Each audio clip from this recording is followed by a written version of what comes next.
Welcome to the 2021 Fort Atkinson City Council Candidates Forum.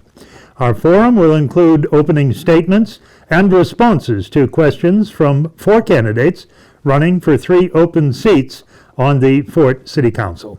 April 6th spring general election. Candidates are elected to 2-year terms. 2 of our candidates are incumbents, Mason Becker and Chris Shearer. 2 are challengers, Megan Hartwick and Jordan Lamb. Each candidate will be allowed 2 minutes for an opening statement and 2 minutes for answering each of several questions. Our forum is sponsored by the Government Relations Committee of the Fort Atkinson Area Chamber of Commerce, the American Association of University Women, and the FortAtkinsonOnline.com.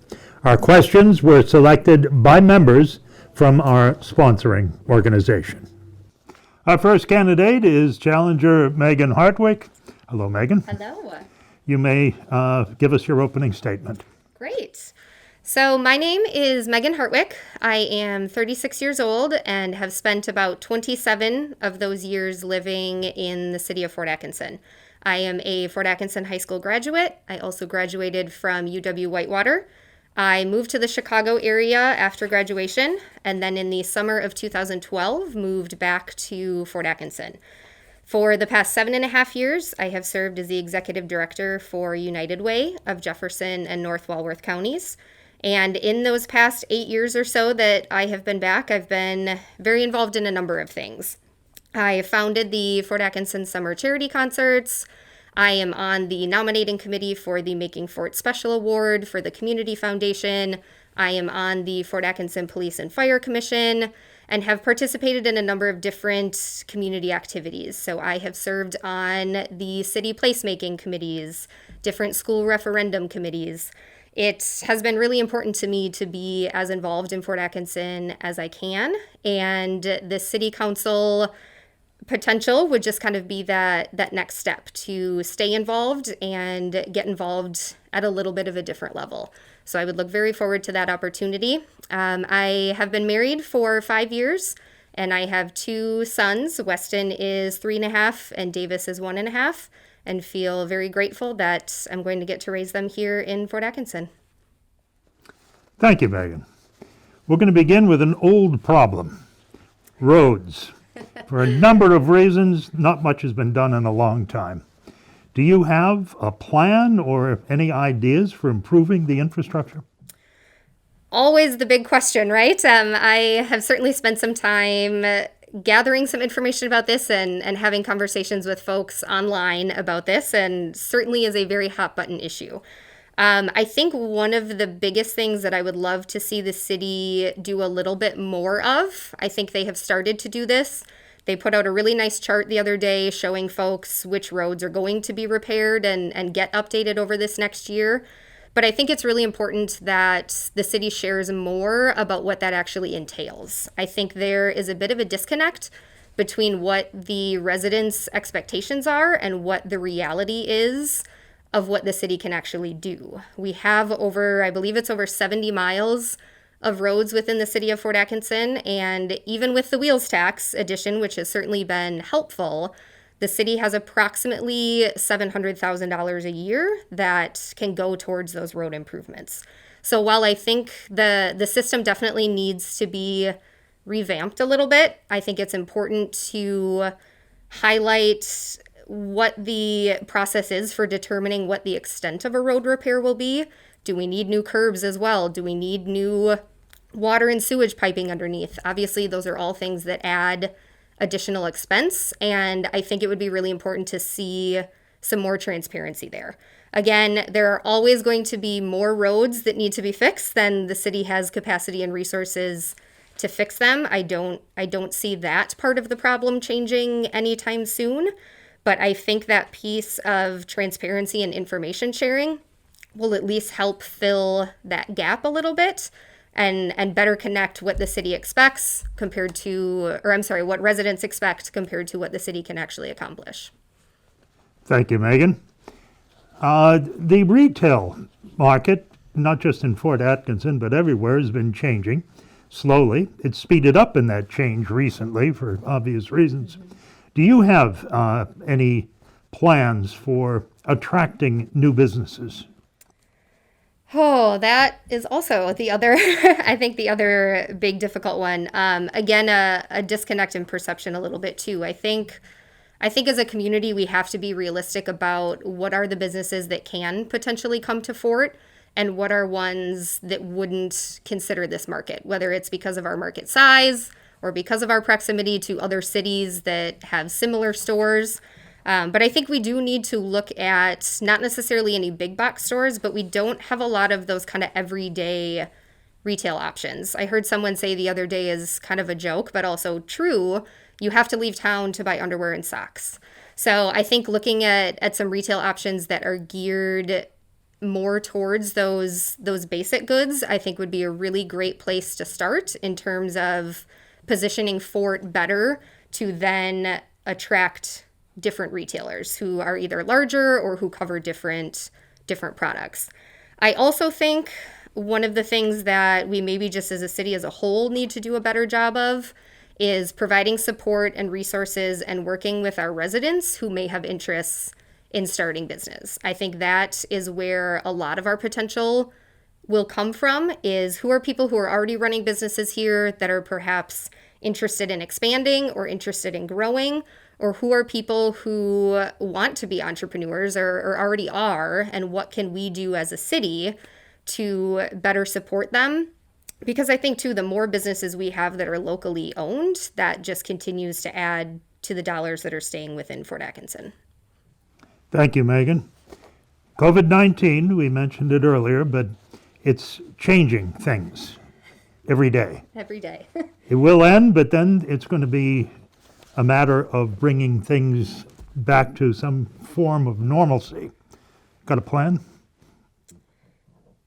In related to...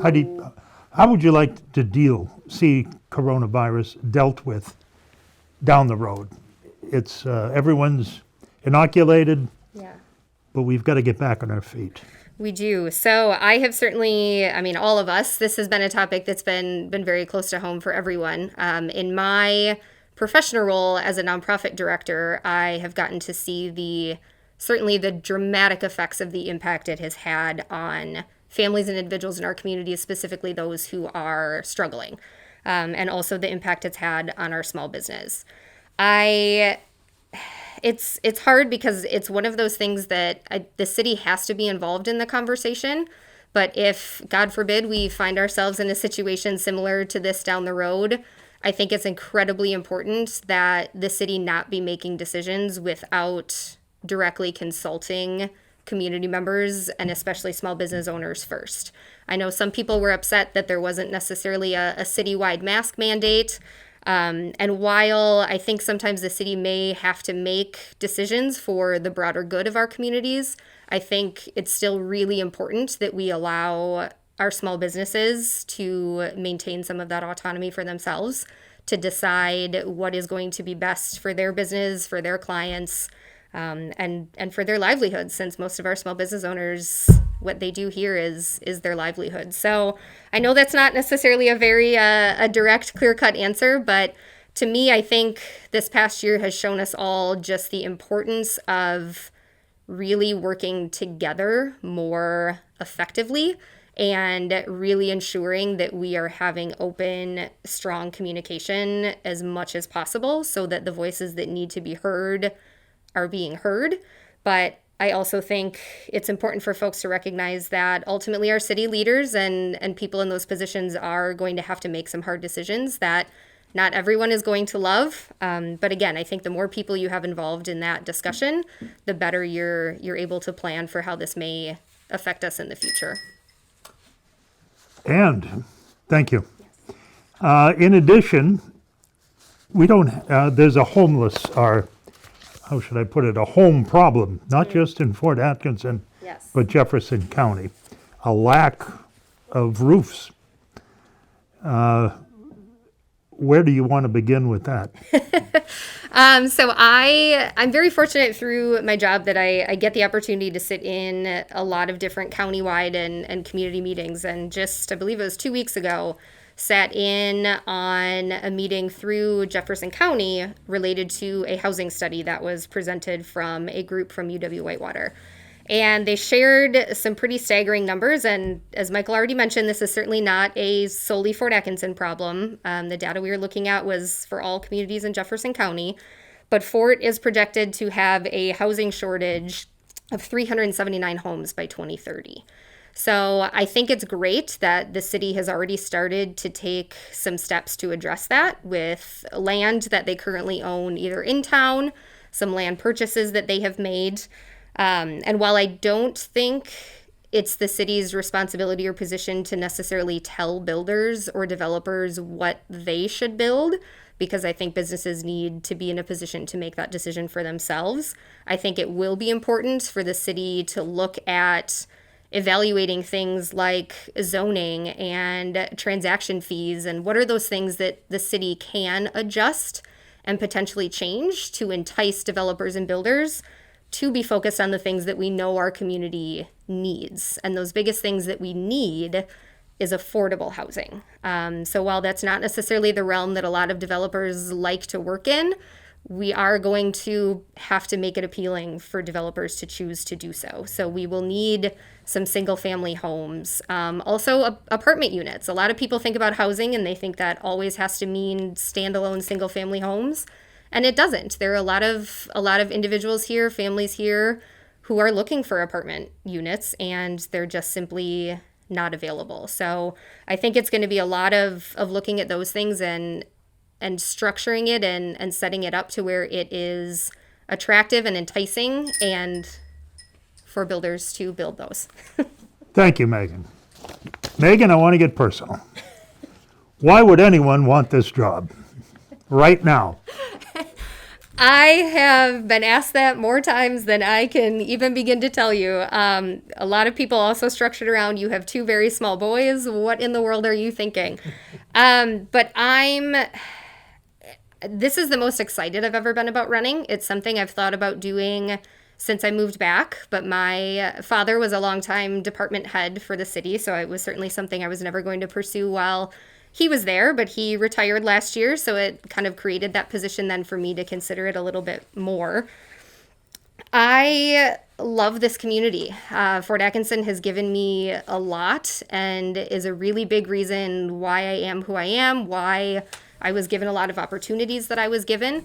And I want to be as big a part of bringing that to other people as I can. I think one of the other big pieces is I'm a worker. I'm a doer. And where I think ideas are really important and brainstorming and discussion is really important, I think we also need more people who want to actually get in the arena and get in the trenches and want to be involved and do the work to get involved. And that is something that I would look very forward to, is getting to learn a little bit more about what does the city council control and where can they really be having a bigger impact and what's the work that needs to be involved in that.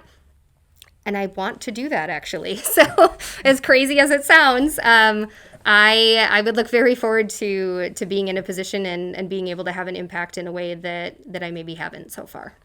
And now, Megan, your closing statement. Thank you. So again, I want to thank everyone in Fort Atkinson who's been so encouraging and welcoming to the idea of me running. I believe myself to be a very trustworthy person. Again, someone who is a doer, someone who's very approachable. I've spent a lot of my campaign just trying to gather feedback from community members, and I really want to know what are people concerned about and what are their ideas. So I hope that would be a perspective I could bring to the city council, is that people feel like they could really come to me and raise concerns and have discussion. And lastly, I would just really hope to create that engagement and connection between our city leaders and our community members, because I believe in Fort Atkinson. I love this community so much. And I think the way for us to grow the way we all want to and need to is for that collaboration and that working together to happen. And I feel that I'm a very qualified and well-positioned person to do that. I would also look very forward to adding to a strong city council to support our new city manager. I think it's incredibly important that she receive the type of support and coordination and oversight that she will need to be successful. Thank you, Megan. That concludes our time with Megan. Thank you for attending, Thank you. and good luck in April. Thank you very much. And our next candidate, incumbent Mason Becker. Hello, Mason. Hi, Michael. Thanks for having me. Delighted. Would you give us your opening statement? Absolutely, for sure.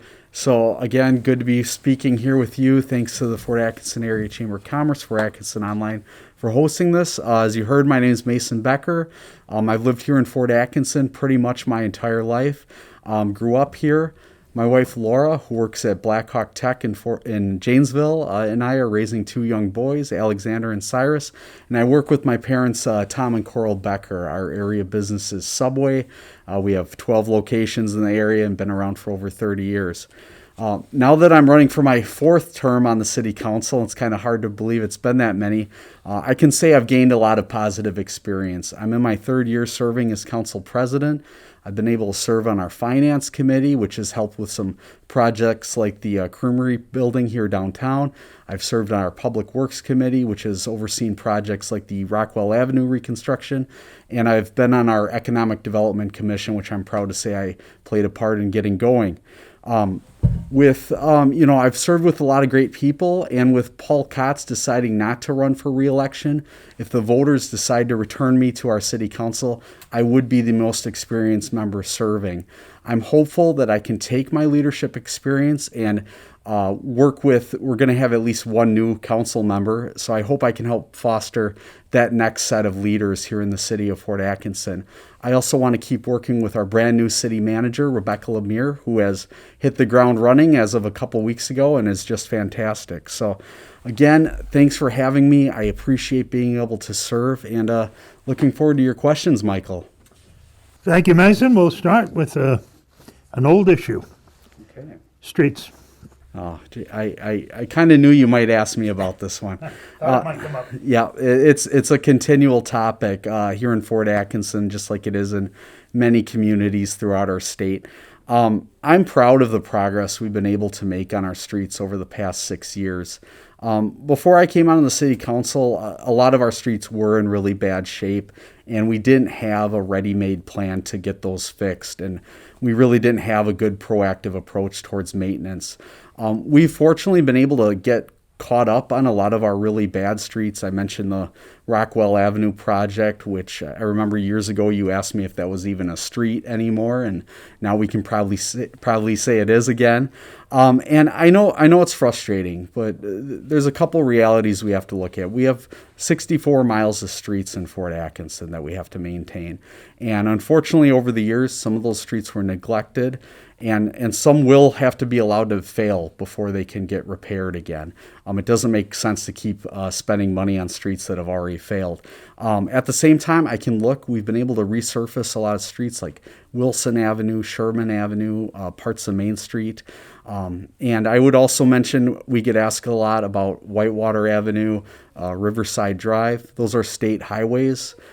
Those have been put off too long, but I am happy to say they will be getting attention hopefully in the next couple of years. So I know there's always room for improvement. Everybody's street seems to be the last to get resurfaced, and I know that can be frustrating, but we have a proactive plan, and we're going to get there, and we're going to get as many streets fixed as we can, because we all deserve good streets to drive on. Thank you, Mason. Do you have any plans for attracting new businesses to Fort Atkinson? Yeah, that's a great question. One of the reasons that a handful of years ago I wanted to help start the Economic Development Commission here in Fort Atkinson was that, it seemed like we had to start taking a little bit more aggressive approach to courting new business here in Fort Atkinson. We're fortunate that we have so many employers that have been here for decades, companies like Jones and NASCO, Space Saver, and so on. But there's more room to be done. I think part of your question might be asking about retail. I know I'm personally frustrated as much as anybody that we don't have Shopko anymore. They unfortunately went out of business through no fault of anyone here in the city. I miss having places like that and Kmart and Radio Shack to shop at. I will share with you a couple of years ago when Shopko announced they were closing, the former city manager, Matt Trebetoski, and myself reached out to a lot of national retailers.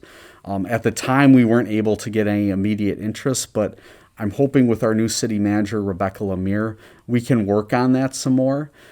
I do really think ultimately, though, whether it's retail or business in general, a lot of our future growth will be driven by people and companies that are already doing business here in Fort Atkinson.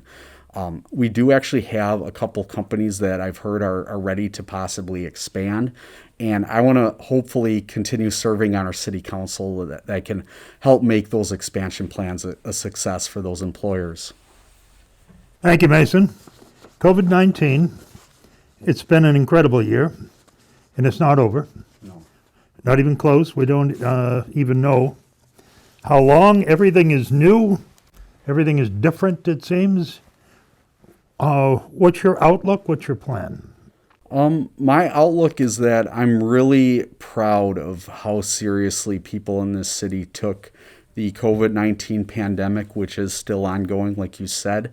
I think people by and large have been responsible, wearing masks just like you and I are here today and trying to socially distance.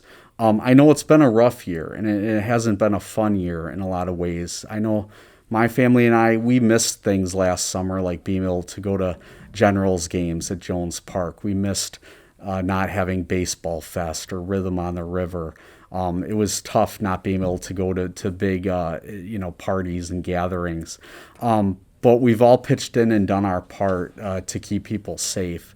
I recall at the start of the pandemic, Chief Roush told us that with the measures we were taking, hopefully only 2, maybe 3 people would pass away in Fort Atkinson from COVID.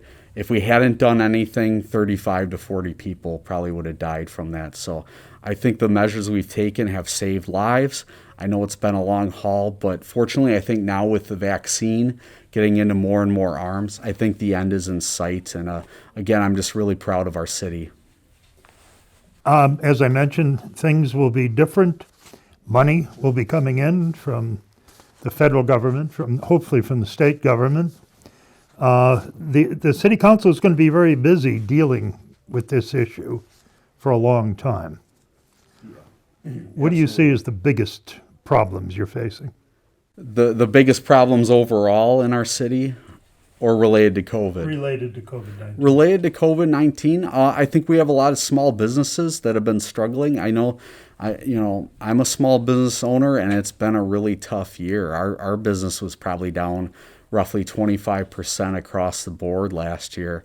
You've seen, fortunately, we haven't seen too many businesses here in Fort Atkinson have to outright close, but I talked to many small business owners who talk about what a struggle it is still.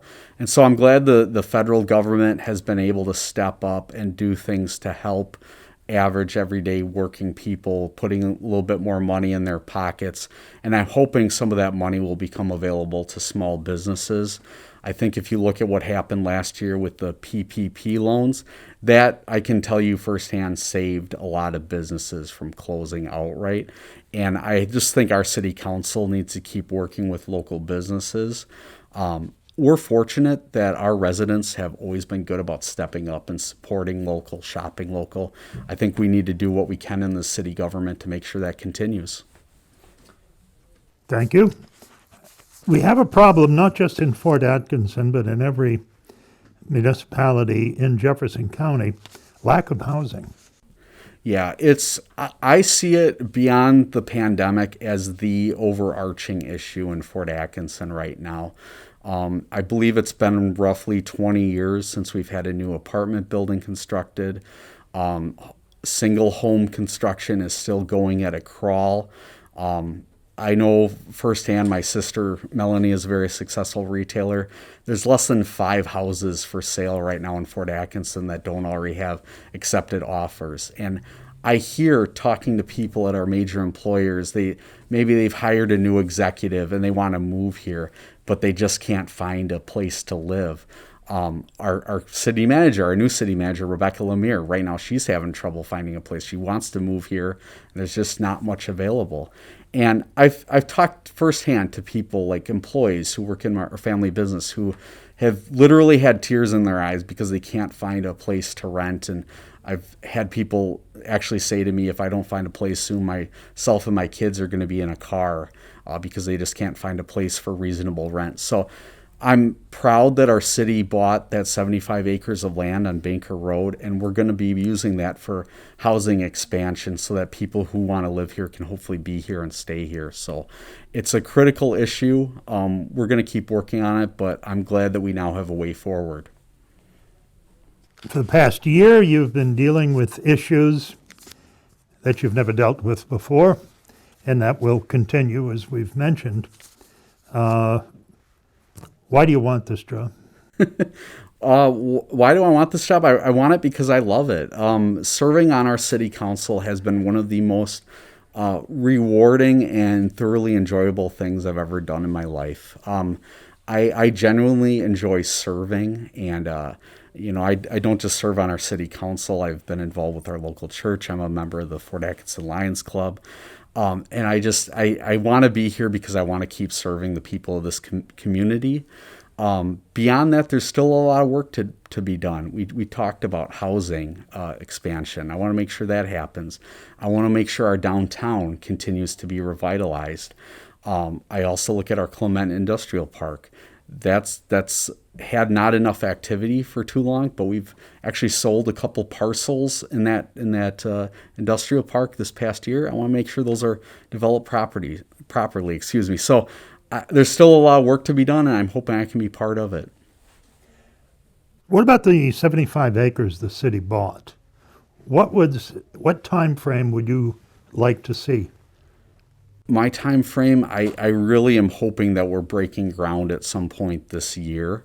There's still a lot of initial work we have to do. We have a site plan, but we have to make sure that everything in it is buttoned down and going to be appropriate. We also have to work on a boundary agreement with the town of Kashanon, which our new city manager has actually already started the conversation on. So I'm really hoping that we'll be breaking ground this year yet. It's going to be a mix of housing. That's the exciting thing about it. We didn't just do it to do rentals or owner occupied. We want to be a mix of different housing types. And I'd like to see if we can make a lot of that construction sustainable. Maybe there's new infrastructure techniques that we can incorporate to make sure that it's, it makes sense for the long term of this community. So hopefully this year yet, time will tell, but I'm excited about it. What are your priorities starting today for the city? Wow, that's a great question. Beyond housing, I want to make sure that we get out of this pandemic okay. I mentioned some of our events that we weren't able to do this year. I would love to see if we can have baseball fest this year, Rhythm on the River. Anything we can do to get back to a sense of normal, but still do it safely, containing any future spread of COVID, that's a top priority for me. I think tying into that is our emergency services.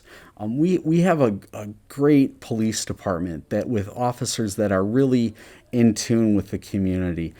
We have a fire department that I think is shining right now with a facility that's being remodeled and expanded on.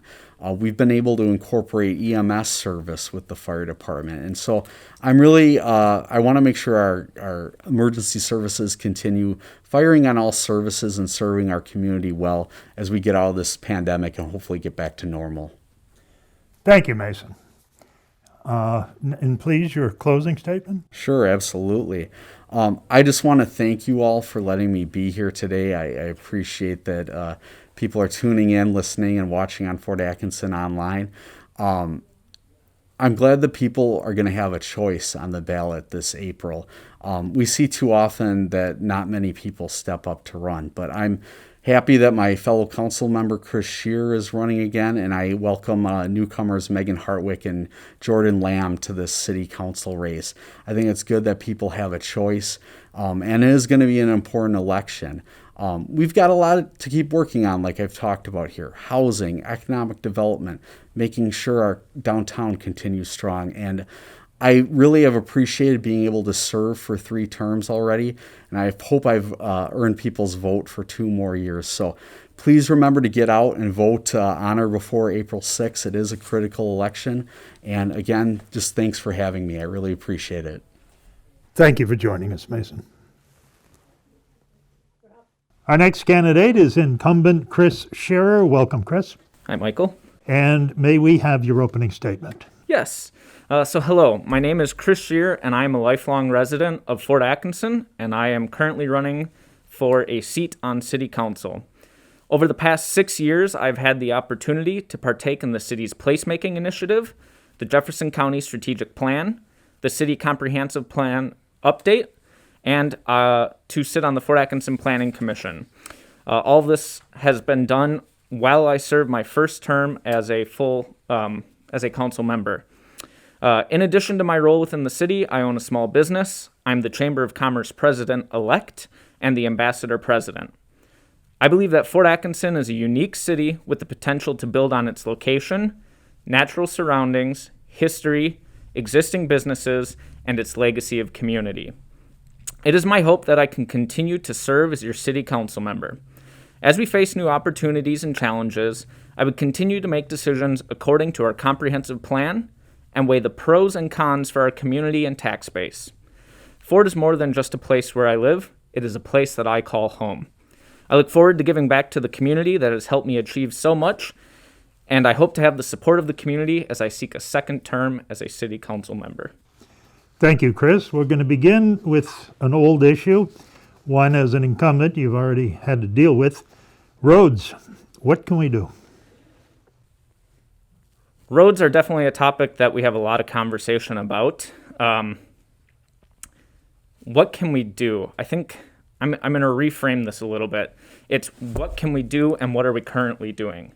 So as we talk about what we are doing, we have implemented a wheel tax that allows us to increase the money we spend on maintaining roads, as well as to leverage funding to completely rehab roads.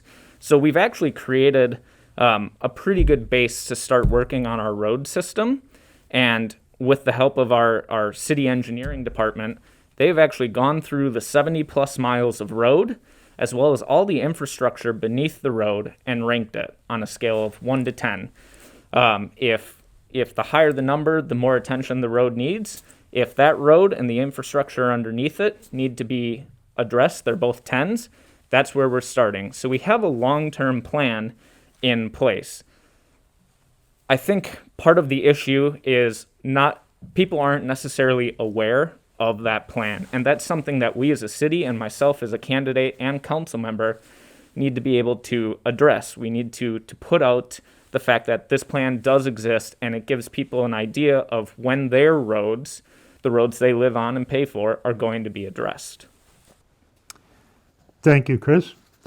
The business climate has been changing for some time. It, of course, was greatly affected by the pandemic. Do you have any ideas for attracting new business and helping existing ones? 2020 certainly was a year. I think that Fort has a lot of opportunity, and that's something that we need to focus on. Right now, we look at what we're lacking. We're lacking a place in town to go buy, socks, underwear, shirts, the essentials. That's also an opportunity for somebody within the community to develop a business that works for that, as well as for us to look at stores that maybe aren't the normal. Yes, we would love a Target, but we have approached a Target and they have declined. Fort Atkinson isn't the right market for them. So with our opportunity, we can find somebody who thinks Fort is the right market for them. Fort's business community is rock solid, and we're very fortunate about that. The business members are some of the biggest contributors to whatever the city is trying to do, and that comes from both a city and a school district perspective. I think where we could be better to help our existing businesses as well as new businesses would be to look at a long-term plan to develop an economic developer position. We currently work with Thrive out of Jefferson County, but I think Fort Atkinson, being a city of its size, truly needs to focus on finding a sole representative that becomes the official body for economic development within our community. Thank you, Chris. Back to COVID-19. It's been changing constantly for the last year, and it will continue to change, but it's getting better. What would you like to see the city do to bring things back to as much normalcy as possible? That's a tough one. Being an elected official during COVID-19 has not been an easy process.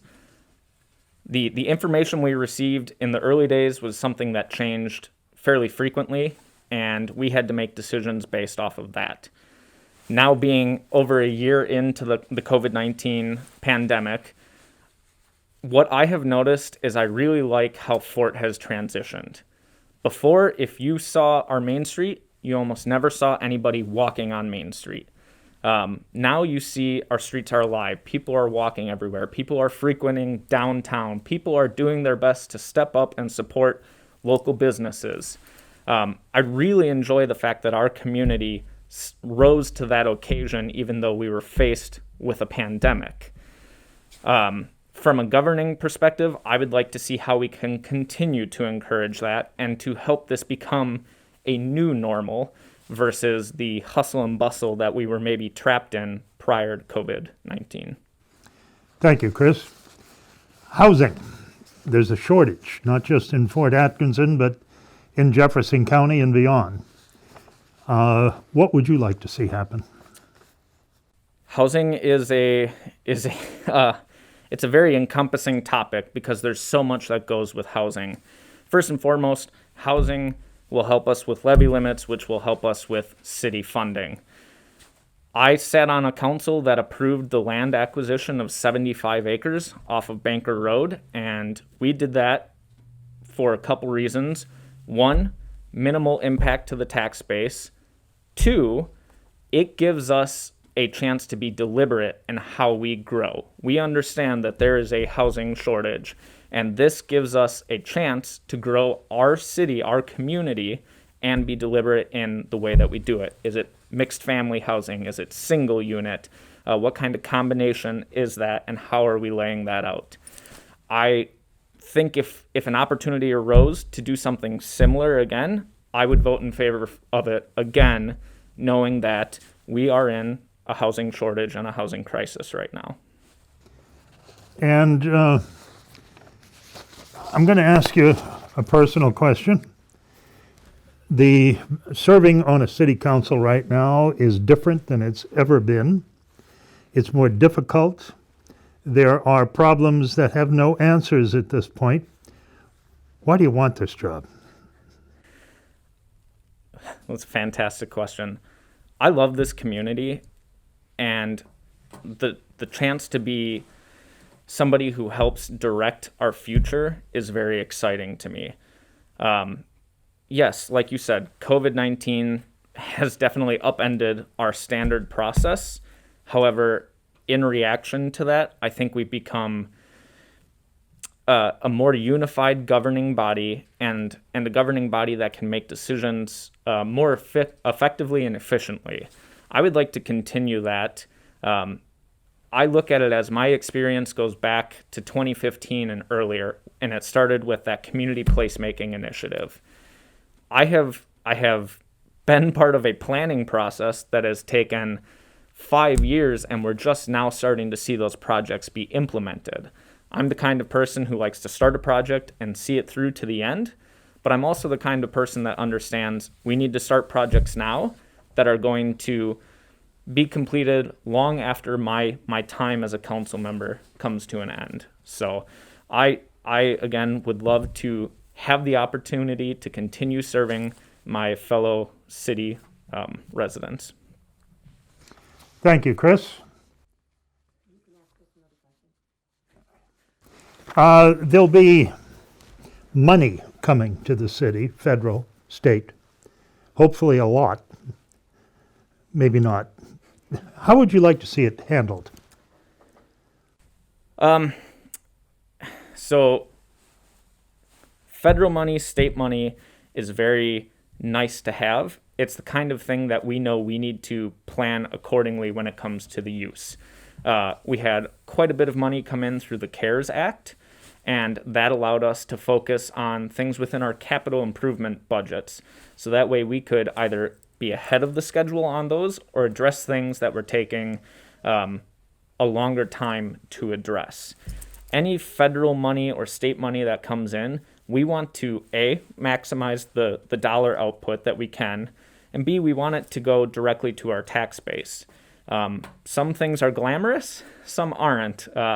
Buying a new tractor implement to help with lawn maintenance, not the most glamorous thing, but as a city resident, to know that your tax dollar didn't have to go towards that implement, that's a big win.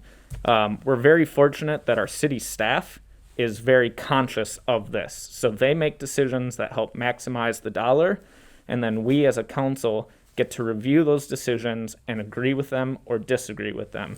And again, we're very fortunate to have the department heads that we have serving the city and working with our city council.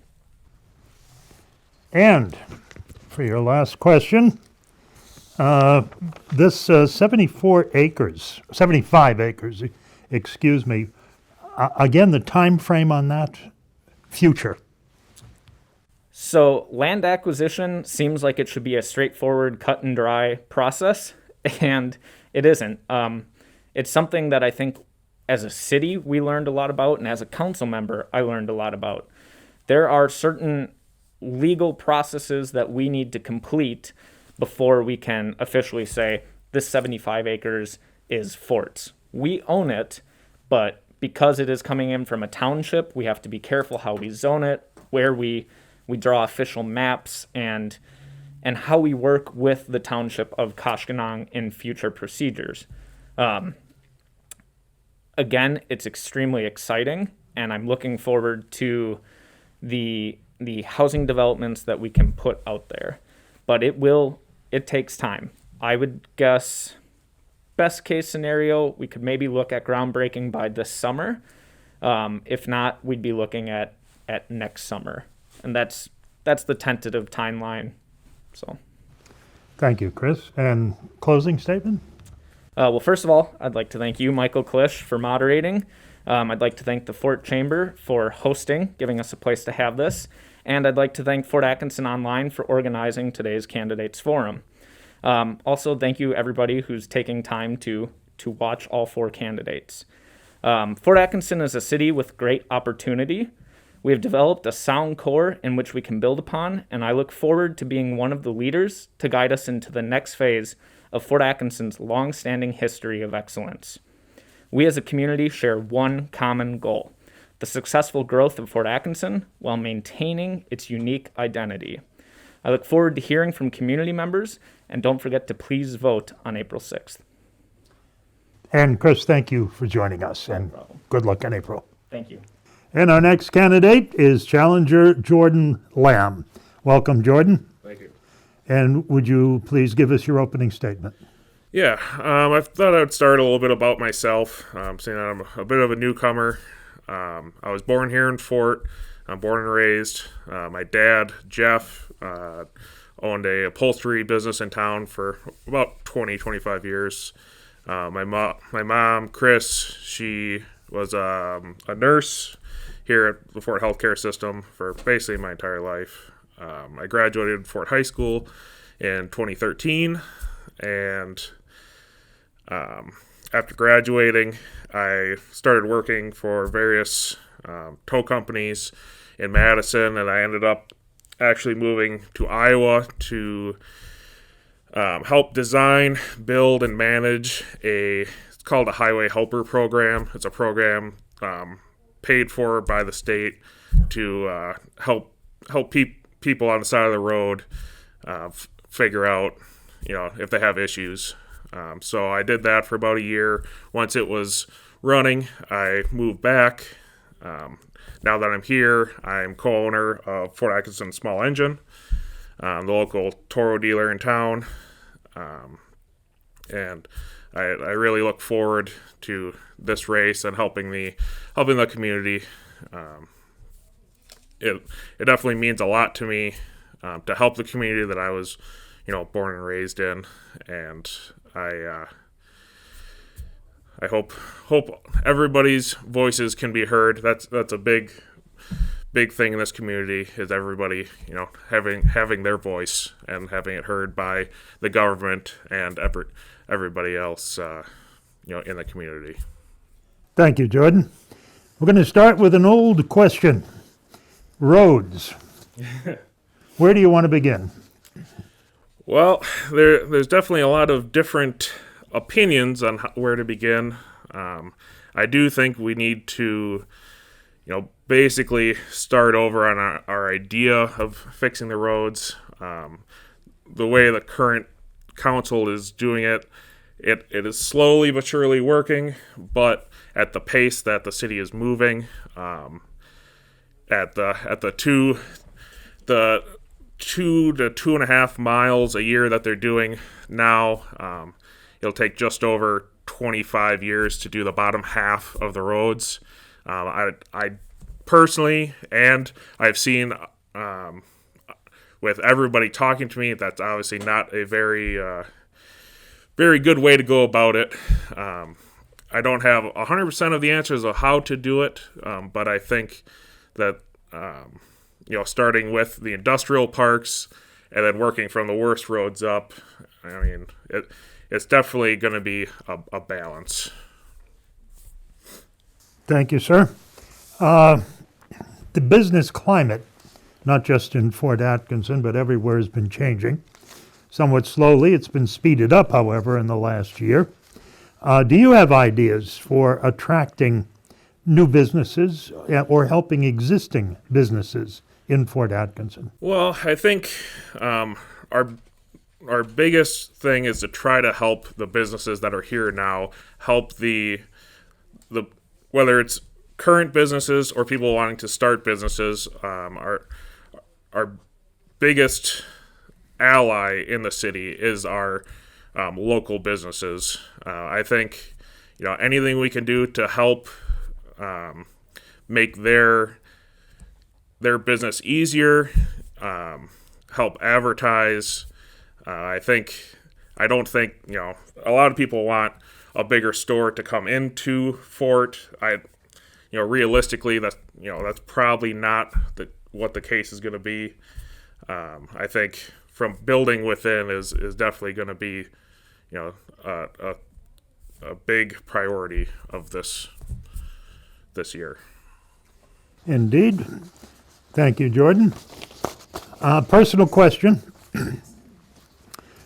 You're going to be, should you win the election in April, you're going to be sitting on a board, a job that nobody knows what to do next, quite frankly, or what is going to happen next. The challenge is incredibly difficult. Why do you want to do that? I think being from Fort, I have a very strong loyalty to the city. From day one, I've always been trying to help out where I can. I am drawn to serving this community, and it especially me trying to build my small business in town. It definitely is very beneficial for me to have the city grow and be a lot better. That said, we have a housing problem, not just in Fort Atkinson, but in Jefferson County and beyond. We have a homeless problem. Right. We just don't have enough roofs. What do you see the city is doing to improve that? I think the 75 acres they just purchased, as well as the old Low Blorman lot, I think is definitely going to open up a lot of area for expansion. I think, especially when it comes to the Low Blorman lot, the fact that most of that, or all of that money, is grant money, it's probably worthwhile to look into a contractor or somebody who's willing to build low-income apartments, and maybe the city gives them, a great deal on the property in exchange for affordable housing to try to help out, whether it's people who are homeless or it's people who are outstretching their means now to try to live, to help people get on their feet a little bit better. Thank you, Jordan. There will be money coming to the city, federal, state, a lot of money, hopefully. How would you like to see it handled by the council? I think we need to start on the roads issue, as well as trying to obviously help with the housing. But I think it starts with the roads and trying to get more people to be in the city and move to the city with the best intentions to try to. This is the COVID-19 money. Right. Yeah. Yep. But that would certainly. Right. I understand. Transportation options for the city? Yeah, I mean, the city has a great option with a cab service in town. That's obviously subsidized by the city. I think, especially, the bike trails in the city are doing really well. We should definitely look at expanding those to help safe travel around the city. And I think, really, we should look at expanding the cab service, maybe trying to, get a little bit, some more cabs, advertise it more to try to get people to use it in off business times. Thank you, Jordan. Would you like to give us your closing statement? Yeah. I'd like to take a moment to thank the chamber and everybody who's here watching or watching online. I want you to, if there's anything at all I want you to take away from this, it's that as a potential future council person, I'm committed to listening to all voices who reach out to me, whether you're outspoken or not. I'm willing to listen to every single person who is willing to give their opinion. I have the ability to collaborate with the city staff to determine common ground, develop solutions, analyze information objectively, which will be a great asset to the city as we face very crucial decisions in the upcoming years. I feel that I bring a fresh perspective to this council, and I really encourage everybody to reach out to my Facebook page. I have a lot more information about me, and make sure to get out and vote this April.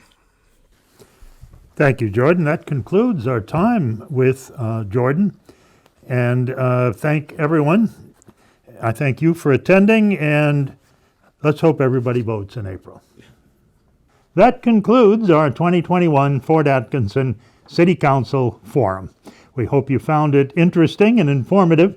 We'd like to thank our sponsors, the Government Relations Committee of the Fort Atkinson Area Chamber of Commerce, the American Association of University Women, and the FortAtkinsonOnline.com. I'm Michael Klisch. Thank you for attending, and don't forget to vote.